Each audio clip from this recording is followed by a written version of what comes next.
Hello! And hello again.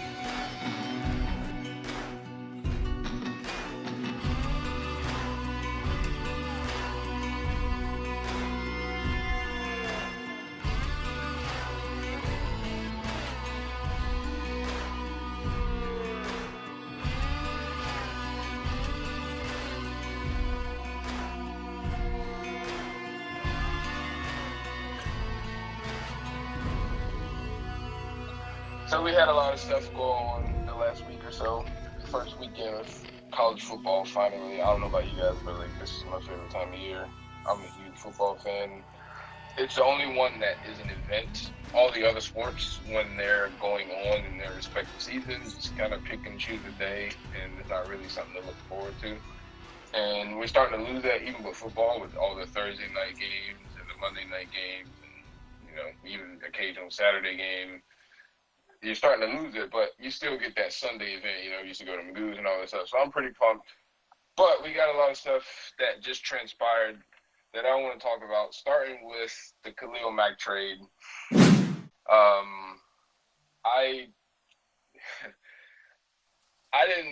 If it were me, I would have never made the trade to begin with. I would have never let it got to this point.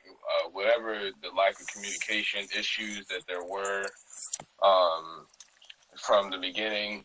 There are reports that they haven't spoken since February. I don't know. All I know is they made a mess of the situation. And you have a 27-year-old defensive MVP, all pro at two positions. He's, no mistakes off the field, no issues off the field. Obviously, the player he is on the field. I really don't know what else you need to, what else you need from a guy. And you can't just go, there aren't a bunch of Khalil Mack just floating around. But it appears to me that they did, I guess, what they needed to do at this point, now that they're here, which is trade them, because what else are you going to do? It doesn't appear that they have the money. How do you think this affects not only the Bears going forward and what this could have, what effect this could have on their season, but the Raiders as well?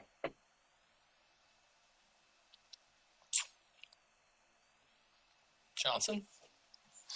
I think it's an interesting trade just because you would think at this point the Raiders were trying to get in a position where they wanted to win now.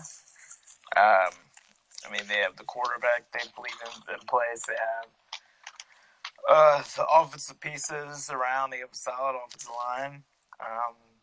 But the one thing was their defense, and to get rid of their best player on defense, and not just get rid of them, but really in return they get picks from 2019, 2020.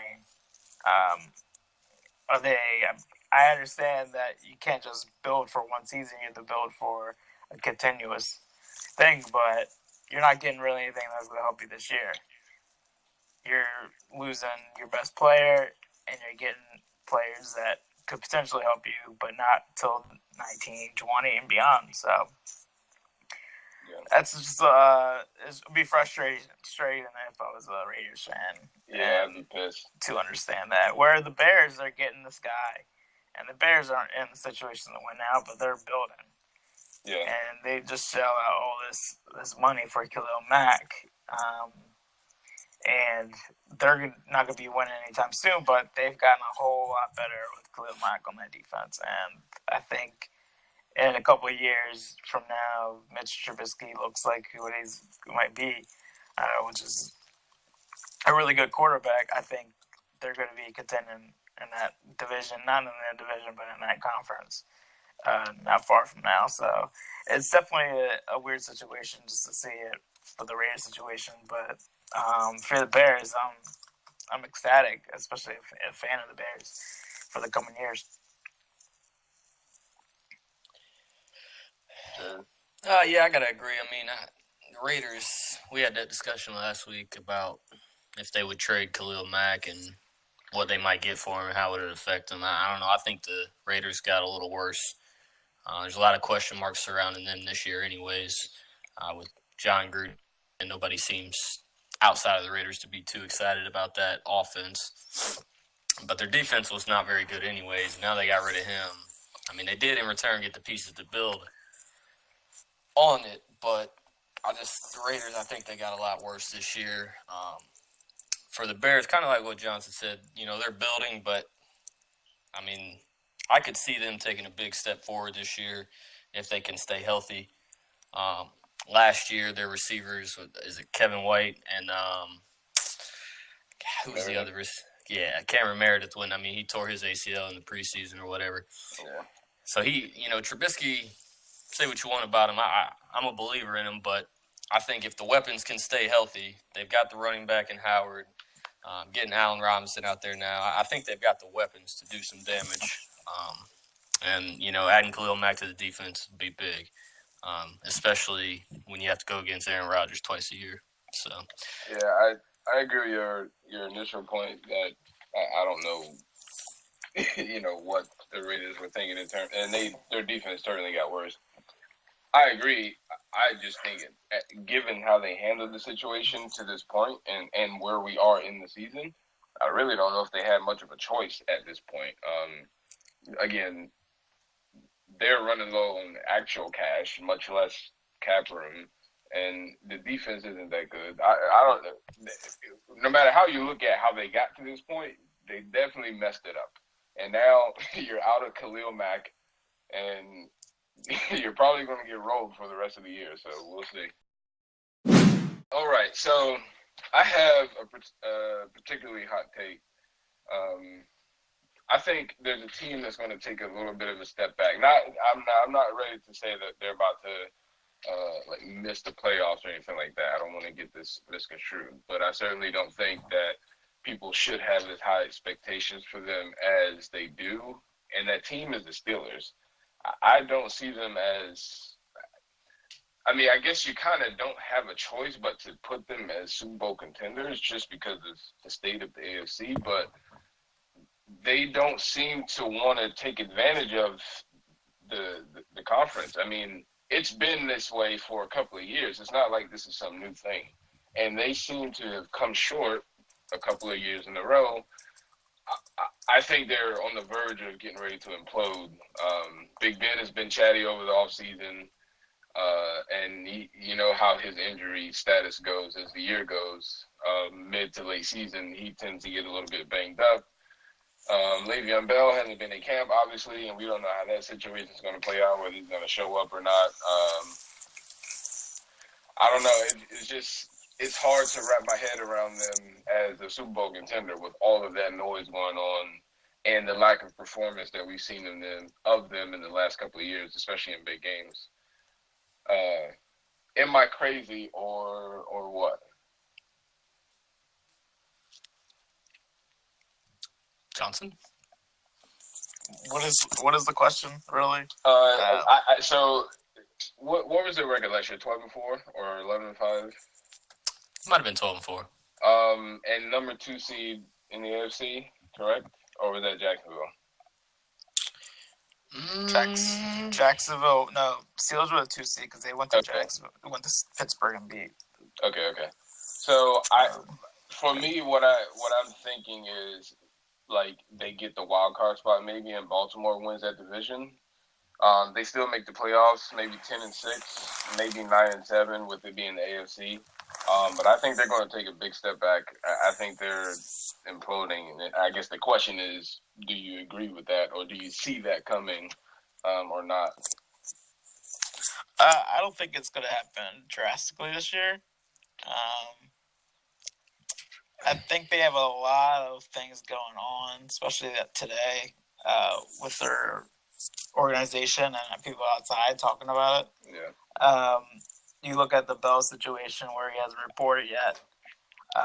That's kind of big. I mean, was he going to report tomorrow? And then he's got tomorrow's practice, Thursday's practice, and then Friday to prepare for their game on Sunday. They're playing 7-win Brown team. And Traeger came out on the Collins show today and said that he might not even show up week 1, week 2. Yeah. So there's there's always been questions on the defense since Shizzy went down, and there was Brash came on the radio today or somewhere today and talked about Tomlin, how he's not really a coach and how he's. He said it last year about him being a cheerleader, but he also continued today saying that he's just a guy that is just chilling with the players and stuff like that. He's not really a guy that is feared that you expect from a coach. And then the fact that he really hasn't done much since the Super Bowl win, which is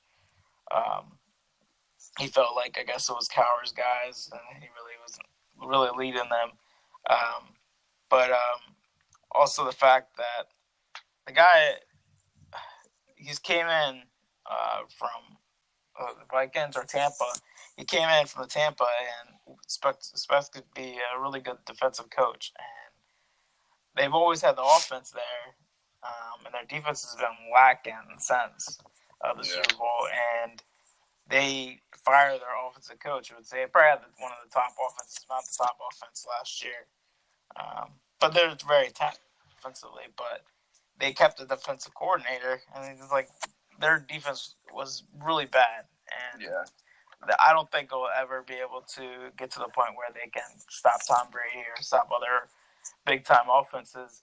And that's the one thing they didn't really fix at all. They didn't address it. They're definitely going to have the same issues they had last year where they'll put up the points, but Big Ben wasn't good on the road. And the division got a little bit better with Cleveland. Actually, looks legitimate as far as having more than one win. They didn't have any last year, but there's definitely going to be questions. There already are questions. It's just I don't think it's going to happen so fast as people think.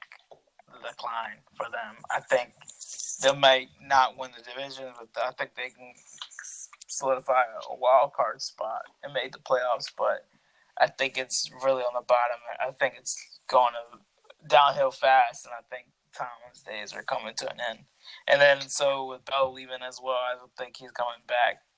So it'll be interesting. And Ben's getting old too, so it's not like he's getting any younger. I mean, we do this every year with Le'Veon Bell, and then every year he tops his previous year.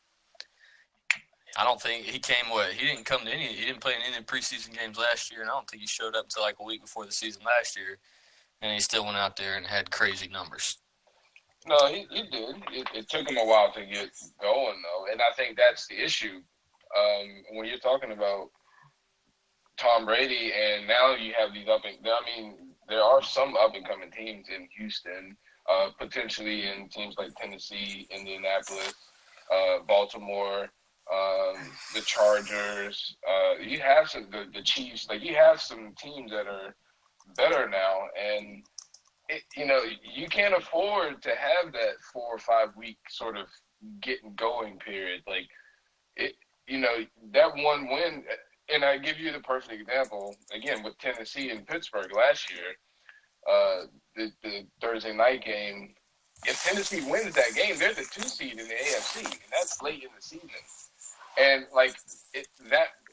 instead, now they're a wild card team going on the road to Kansas City and on the road to New England. Like, that's a big difference. Him being out of camp this long, I don't know. They play Cleveland week 1. I think they'll be fine. Let them get a game to bounce back there. Cleveland's run defense isn't terrible, but, James Conner's not a bad backup either. I mean, he's no slouch. He's went in there when he's had his opportunities, improved himself. But, if Bell goes out there and does what he did last year, by week 4, he'll be running for almost 150 yards. So. Yeah, I don't necessarily disagree. I'm concerned with the start. And that's my upset of the week, by the way. Well, you love the Browns. But honestly, to me, I think the biggest question mark with the Steelers is Big Ben. Because you never know when he's going to be healthy. I don't really think it's... He had that scare in practice from just basically falling down, right? Well, he's always creating scares. He's soft, mentally soft. But, you got to look. 2 of their first 3 games are against the Browns and the Bucs. Yeah, listen, I think they'll be fine in the long run. I just don't I don't foresee them being this like AFC Championship lock versus the Pats like everyone else does. I think they're going to struggle a little bit. I think there's a real chance that they slip up. Listen, they almost lost to them last year on opening day. I don't put it past them to slip up early in the year, and next day you know you just lost to the Browns on opening day, and now all of a sudden the Browns got a little swagger. Maybe next time that game is definitely not so easy. I don't know. It can get ugly, but It's we'll also see. at Cleveland. Big Ben is terrible on the road, so. All right, so next thing is obviously we had our first full weekend of college football, which was awesome. By and large, pretty much went as expected. Bunch of blowouts, couple of upsets, blah blah blah. Same thing every year. But a couple of things I do want to hit on. I thought the Notre Dame Michigan game. I thought Notre Dame just flat out looked better than Michigan. Like, not necessarily that they just beat them, but it didn't even look competitive. Like, they just looked like they had better players, and plain and simple. They just had better dudes than Michigan did, and I don't know. Maybe it's just first day. It isn't like NFL where you get the preseason and things like that. It is a little bit of a culture shock to go from practice to full blown game, no matter who you're playing. So it's hard to make a whole lot of it out of it the first week, but still, it's a little bit concerning for Harbaugh. I think. I don't think the roof has crashed in yet, but I think it's cracked for sure. The roof is sealed? The ceiling, whatever. Yeah, I watched the game. It wasn't as bad as the Florida State Virginia Tech game, but there was definitely a separation where it was like Michigan. I think the huge difference was definitely quarterback play. I felt like Michigan's quarterback, I think Shea Patterson is his name. Mm-hmm. He just didn't. He looked lost out there. Yeah. And when he got taken out of the game the first time, and they brought in McCaffrey, and then they started moving the ball, and then McCaffrey, I think he had 2 plays, and they were like, "Oh, let's get Shea back in. He's ready." So they throw Shea back in. Shea gets, I guess, hurt again. Bring McCaffrey in. He had pretty much a drive where he came back in, and it's like, dude, just keep McCaffrey in. He looks good. I understand that Shea won the job, but if someone's rolling, you got to stick with them until something comes up where you need to go back to your starter. But he was rolling, and he's a young dude. I think he's a sophomore. He's Christian McCaffrey's brother and McCaffrey's son, and he looked good. He was mobile, big quarterback, 6'5". I felt like he got things going, and I felt like if they would have stuck with them, they definitely had a chance. But I don't know. It's just I don't think Michigan's going to be Michigan until Harbaugh's gone, because he's had 3 years so far, and they haven't done anything versus rivals. I think 1-6 versus rivals. So their next 3 3 of the next 5 games are USC, TCU, and Oklahoma. There's that. They're in trouble. Or excuse me, that's someone else. But it's yeah. I don't know. I like it because I'm a Ohio State fan, so that's great for me. I think Harbaugh is I try not. I don't know how to rank people. I struggle with making the top 10 list, but I can make tiers, and he is like a tier 3, tier 4 coach to me. And for those coaches, I have guys like maybe Mike Tomlin is like a tier 3, if that makes any sense. I would put Harbaugh a level below that, if that makes any sense at all. I think he's a good coach.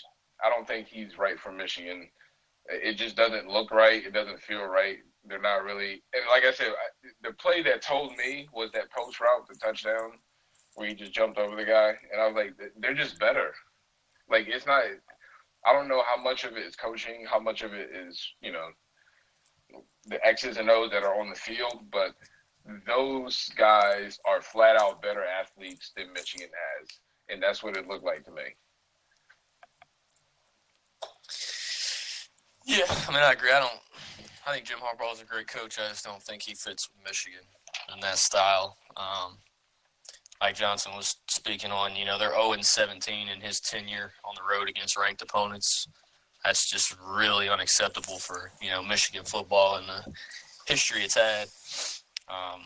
So, yeah, I mean, I agree. I thought Notre Dame looked good. Michigan looked good at times, but I don't know. To me, college football, you got about 8 or 9 teams that are competing for those 4 spots, and I don't see either one of those teams being there in the end. Even though it was the first game this season, still a long way to go. Michigan can bounce back and still make it, but I don't see either one of them being there at the end. Who's your prediction of the Final Four? Oh, I do not know. After this weekend, I don't know.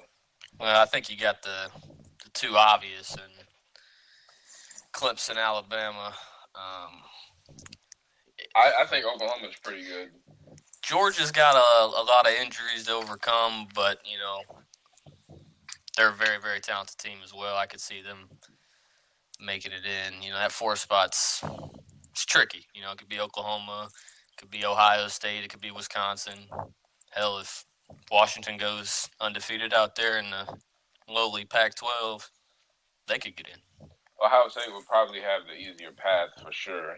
Mm-hmm. But, like they got a lot of distractions going on too. You never know. Yeah. I mean, in terms of schedule, I mean, yeah. Don't sleep on West Virginia either. I'm going to say Alabama, Clemson, and I'm going to go with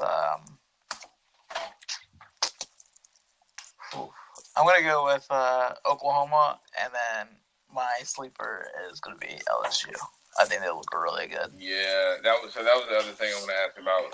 So obviously Miami last year did what they did. Do you think that last year was just a total carpet ride, or do you think they are back in a way? Obviously not back to what they used to be, but do you think they are at least back to being somewhat competitive on a regular basis, or do you think last year was a total mirage? I think they're back. I think the indication, if any indication, is their recruiting classes indicate that they're back. Mark Reich, I think he's one of the best recruiters. I think when he was at Georgia, he recruited pretty well. Not as well as they're doing right now because he got the Alabama guy, but Mark Reich, I mean, that area is flooded at Miami, in that Florida area. And the recruiting classes he's getting is, I believe, top 10, if not top 5 sometimes. So I think they're definitely back in a sense that they're getting good kids there. Whether they're going to be winning or not, I think they have opportunities with the ACC because there's not really a lot of teams that – it's not the SEC. You got Tech, you got Florida State, you got Clemson, and then the rest of it, I feel like, is just mediocre. You never title contenders.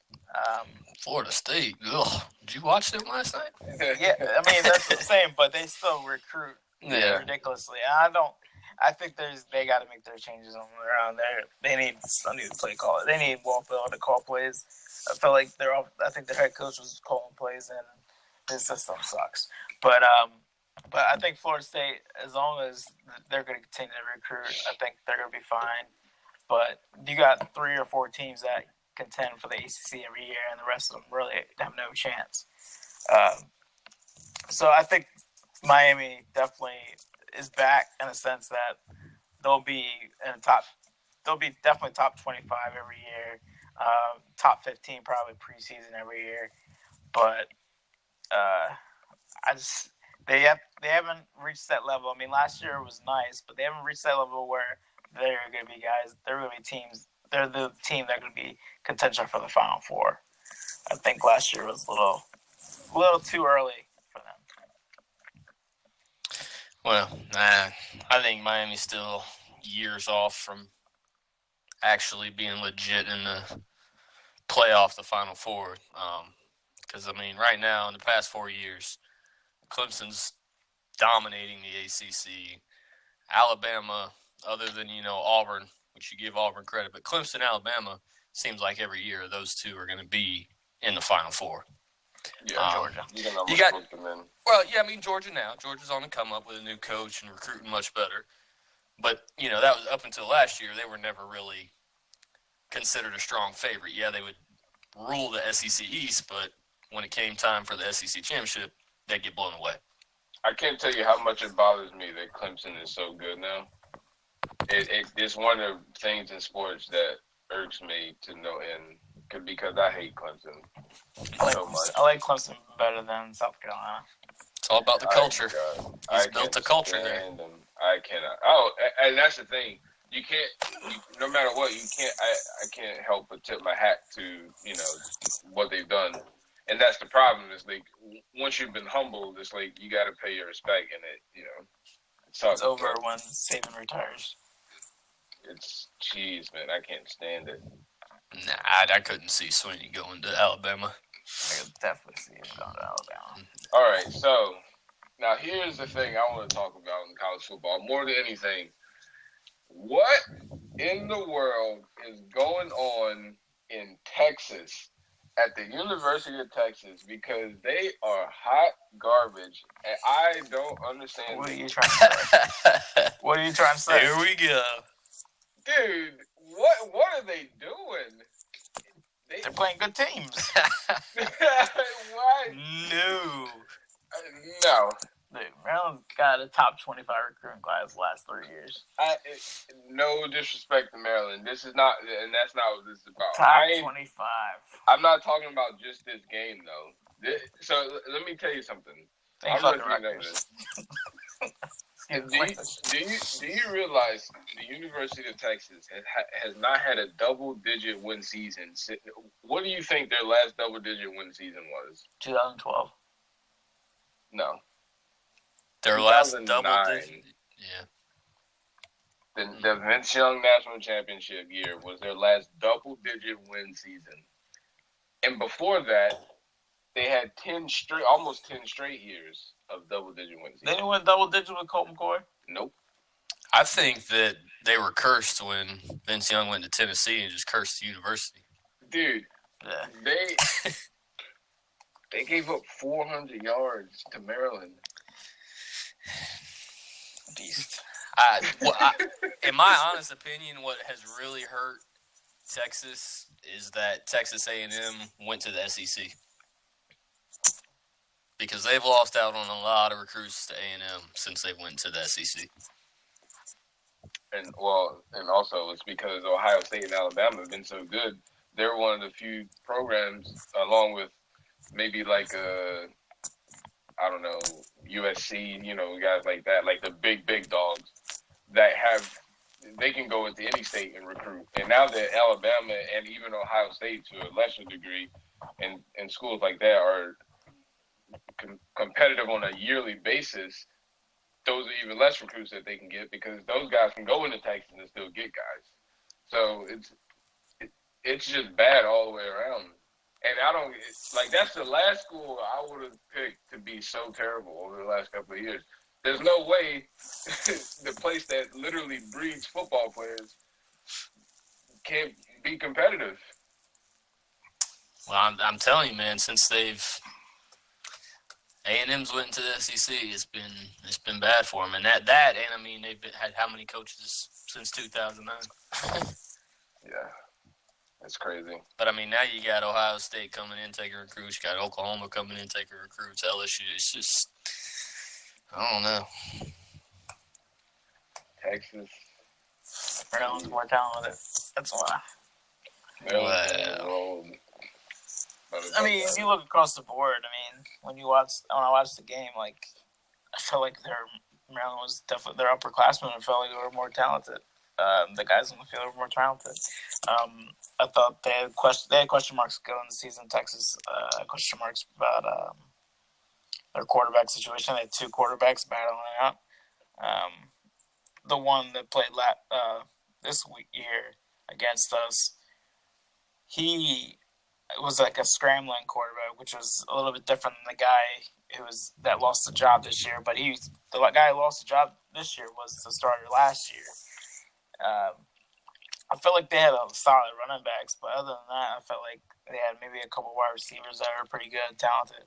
But other than that, I felt like their offensive line was trash. I think Maryland's defensive line is not that good, but they ended up getting pressure somehow. And they got beat in pretty much all facets of the game there. And I understand it's on the road, it's the first game, but like this is college football. I mean, everyone's got to be ready from the start. Every game pretty much matters. Yeah. Here, so, but yeah, I mean, it's Herman's second year. I don't think it's. I think it's a little too early to think about it. He's not the right fit. I agree. I think he's got to get at least more than half of the kids, and his program got to be the kids that he recruited to really judge it. But I thought they were a little early on Charlie Strong as well. So, well, they like you said, they had a pretty good recruiting class this year. They had a lot of 5-star guys come in, some from Texas too. But I think that whole Charlie Strong thing came down to race. To me, it's kind of surprising Shaka Smart still has the job at Texas, but they don't care about basketball. No, they don't. But I mean, it's Rick Barnes was there; they won a lot of games, and I think Shaka Smart's a great coach. But yeah, Booster Club gets what the Booster Club wants most of the time. Yeah, and that is a big booster club. I also want to take what you said on about the recruiting process because they do a lot of their area is taken up by other schools. I mean, Texas is big and it's very vast and the talent, but it's not just Texas schools that you have. You have TCU, you have Texas A&M, you have Texas, you have Baylor. Like, there's more than just them recruiting. And they're all those schools Oklahoma. you just named are good too. Like it's not like they're just some run-of-the-mill schools. Like those are all competitive schools that at the end of the year, at some point, have had viable cases to be in the playoffs. I mean, you have schools that were better than the last 10 years, which is you have your Oklahomas, you have Oklahoma State's been better, and then you got LSU, who's not too far from Texas. And Bama's going to get their guys. They're going to get the best players in the nation.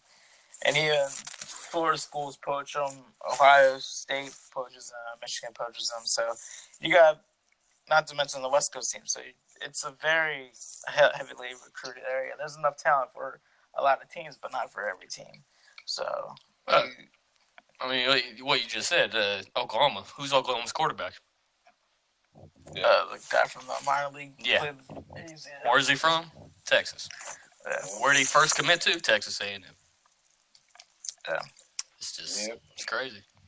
Yeah, I think Baker Mayfield's from Texas too. So. Yeah, I mean, it's just lose games, you lose all the recruits. Mm-hmm. Just like that. But Timer in second recruit class, I think it'll be right. First recruit class. Yeah, first real class. Mm-hmm. Since the preseason has ended and we're about to kick off, have any of your thoughts changed drastically on any of the teams that you've seen thus far? Based on injuries, based on, film, and gameplay? I know with it being preseason, you can't read too much into it, but has your opinion changed one way or the other about anyone? Well, I mean, I'll speak to my team first. Obviously, big changes in Dallas with everything that's going on there. You got all-pro lineman Travis Fredericks out for who knows how long with his autoimmune disease. Tyron Smith hurts his hamstring. Zach Martin gets hurt. Zeke's a very, very good running back, but he's running behind guys that are not all-pro guys now. Cowboys they're going to be in big trouble if he doesn't find holes and these average receivers don't get open. But, Cowboys, I think, still need to go and get Earl Thomas, which I don't think they'll do. That's another guy that's holding out. So yeah, they should have done that a while ago. Jared Jones needs to listen. I actually think if they were fully healthy and they could pick up at least one receiver, I actually think they have a lot of the makings to get to at least the NFC Championship. But they are dropping the ball on this because Earl Thompson's sitting out there. I don't know. They haven't addressed the receiver position, and like you said, with all the injuries, that's one thing. But yeah, I agree pretty much with everything you said. Yep. There's nothing really. I think there is even more separation now. I believe in the NFC West with the Niners losing their running back. They don't really have anyone backing up. I mean, they have Alfred Morris and a couple other guys, but they don't really have any guy that can fill that role. Jared McKinnon, I felt like huge free agent signing for them. Some guy that not only just runs the ball, but is a pass option too as well. And that's something that I think a Kyle Shanahan offense has always had, especially in Atlanta. You're Devontae Freeman, you're Tevin Coleman. He's a guy that's going to be very missed. So I think the separation in the NFC West from the Rams to the second-tier teams from San Francisco and Seattle, I think it created even more with that situation. But if I'm going to also want to talk about a little bit about the Ravens, I felt like their preseason was really good. I felt like Lamar Jackson, even though he's the backup, I felt like by the end of the preseason, I felt more comfortable with him just in case if an injury did happen with Flacco that he can step in.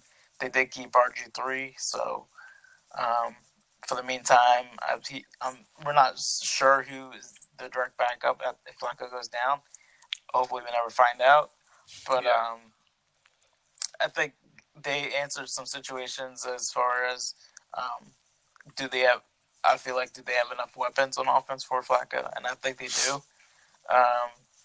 The only question right now is with Hayden Hurst. He went down with injury. He should be out maybe a couple weeks, maybe 3 weeks.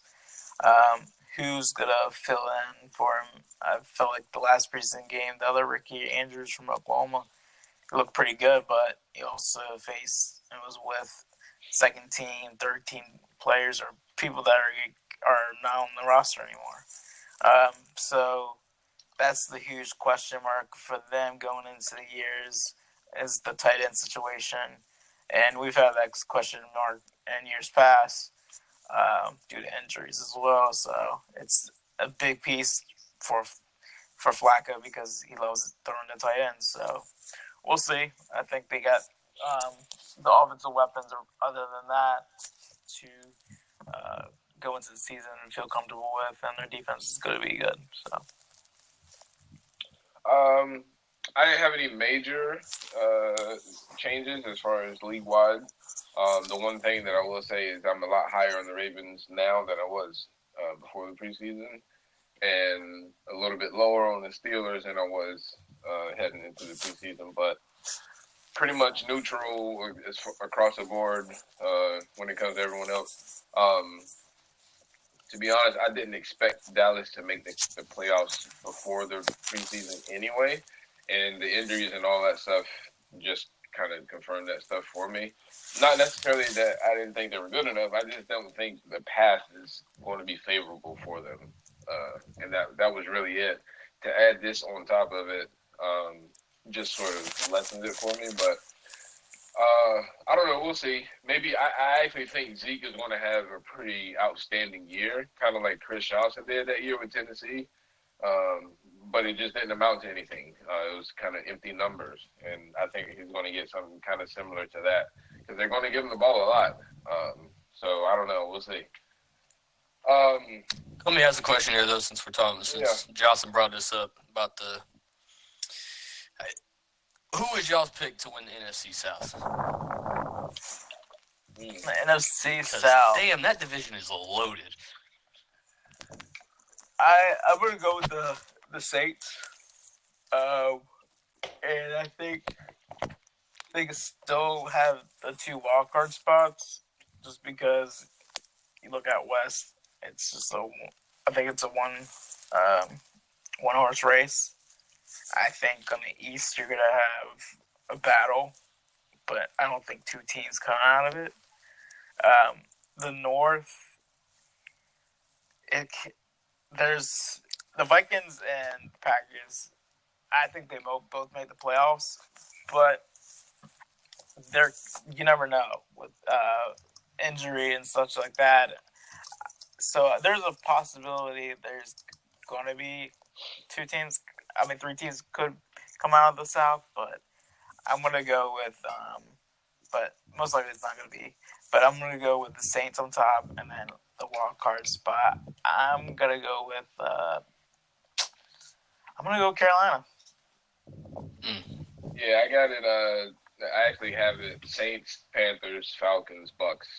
I'm not nearly as high on the Falcons as a lot of people are. A lot of people have them going to the Super Bowl. I don't see it. I don't know how everyone else does. But I also haven't been high on Atlanta in a couple of years. Even the year they went to the Super Bowl, I think I might have been the only person in America sitting in my living room saying that game wasn't over. At no point until the pick six. No, but I'm just saying, as I'm watching the game, like I didn't feel, like turning the TV off as if, oh, well, this is over with. The pick six made me a little nervous, and then I'm like, nah, they got it. I just don't buy Atlanta. I just don't. I don't know. But yeah, I got the Saints, Panthers, Falcons, and then Bucks. That division's loaded. I just wondered y'all's thoughts. And then the other thing I was going to talk about was Tennessee. I didn't change much, and I don't know if that's a good thing or a bad thing because I expected to have a little bit of a boost of confidence going into this year after the preseason, even though there's not much to it, and I know that. But I wanted to see a little something, and I didn't really see anything. Like it kind of looked the same as last year. And again, that could be because it's the preseason, so I don't want to go overboard, but that's why the needle didn't move too much. I don't know if I should be concerned about it or not. I do like some of the weapons that they have, but we'll see. Didn't move the needle much, though. That's for sure. Colts winning the AFC South? No. What? They come in third. Who's coming in last? Jacksonville. Titans. What? Yeah. Yeah. Jacksonville. Colts finished last. With the best defense in the league, Jacksonville's coming in last? Colts or Jacksonville. One of them. Third, fourth, flip-flop, however you want to do it. First shot, Texans, Jags, Titans, Colts. I don't buy it. I don't buy the Jags. They got a good defense, yeah, but that's it. And they got a really good running back. Yeah, but it didn't get them anywhere last year. AFC Championship. What are you talking about? Did you really think they were going to beat the Patriots? They lost by 4. Come on, man. In Foxborough. They look good. Where's the Patriots? Yeah, probably the best versus any team. They look good against the Steelers. Yeah, they did. All right, look, it's a new year, and they don't have, they lost receivers, but that defense is solid. It is, and I got to tell you, I love Jalen Ramsey. He's one of my favorite, if not my favorite player in the league, and that's saying something because I hate the Jaguars. And I really wanted the Titans to draft him the year he came out, but it just didn't work out that way. We had bigger needs. And I don't think we were up at that point anyway, but all that's beside the point. Man. I thought they would beat the Jaguar or the Steelers in the playoff game. I thought they would lose to the Patriots in the playoff game. I had no expectation of anything other than what happened and exactly the way it did happen. The pass and their defense is great, and they play the way you need to play as far as great defense, run the football, especially late in the year. So it works out for them to go far, especially in the AFC, because not every team can do that. With the exception of the Patriots, because they have Tom Brady, that's a different story. But so they play the right style to make it far. But at the end of the day, you got to make plays going down the field in order to beat Tom Brady, and they didn't do that. They can't do that, and they can't really beat the good teams because of that. And sometimes they can't beat some of the bad teams. They got swept by Tennessee last year, and one of them wasn't even pretty. The first one was ugly. So I don't know. I just don't buy them. I think they had their fun last year. I think they're going to come back to reality. What happens if Nick Foles comes out and starts 2-0, 3-0, 4-0? Wentz comes back 16-0. Holy smokes!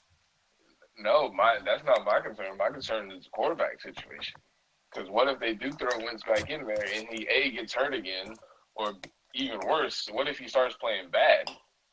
What if you have another rookie year, Carson Wentz, and all of a sudden you might have a quarterback issue on your hand in Philly? Maybe. I wasn't too impressed by Foles in the preseason, but we'll see. No, I wasn't either, but I'm just saying, what if he comes out and doesn't play well, or maybe they go 500 over the first couple of games. That's if Carson Wentz is even out that long. Who's to say? But if that is the case, let's say he misses the first month and they're 2-2, then it's probably no big deal. Well, if they're 4-0, 5-0, 5 or 4-1, something like that. Foles has got like 12 touchdowns, maybe 2 or 3 picks. Like, what do you do? Well, it's going to be interesting because honestly, they play the Falcons week 1. Very, very good team. Could go either way. But then they play the Bucs, the Colts, and the Titans. They'll mollywop the Bucs. Colts will give them tests. Lose. Colts will lose, and then they'll destroy the Titans. So 3-1, we'll have that conversation. Yeah, that's going to be interesting because you got a Super Bowl MVP, probably would have been league MVP coming back. And then, like I said, it could get even worse if Foles is playing well and they decide to pull him anyway, and Wentz does get in there and starts playing poorly. That's going to be real, real bad. Well, I think in Philly, no matter, you pull him either way. I think they're going to pull him either way. But like you just said, Super Bowl MVP. You're pulling a Super Bowl MVP. There's going to be controversy. That's what I'm saying. It's going to get compounded if Wentz comes in and starts playing poorly. Yep, I agree with you. So we got fantasy stuff coming up. We got our drafts tomorrow. I got another draft actually tonight. And then I do a lot of daily fantasy and stuff like that. I don't know how much of that daily fantasy stuff you guys do. I know you guys play a lot of just regular fantasy football. I do a ton of daily fantasy. I even do some of the obscure, like, third-party fantasy sites. I love that stuff. So what I want to ask you is, I know everyone every year has their sleeper pick, their sleeper guy, their guy that they want for the year, that they expect to do some big things that they don't want to tell anyone about. I'm giving fantasy tips now? Before the draft? What are we doing here? No. Well, I'm actually going to do, on my own podcast, I'm actually going to do like a daily fantasy, team of the week or something like that. But that's not what I'm doing here. My question is, I want you to give a sleeper that you actually don't mind sharing. So it doesn't have to be someone it doesn't have to be your ace. I'm not a certain type. No. Mariota. Tom Brady. I'm talking about just for this week. Don't sleep on Tom Brady. For this All week. right. This week. All right. Shit. I have one, that I don't mind sharing because I think it's going to be a good one. But, that's what I'm saying. So we're doing it week to week, not like just the whole season? Yeah, just this week, yeah. Johnson? Like on the spot. I can just easily Google fantasy sleepers. But I'm going to go with a defense.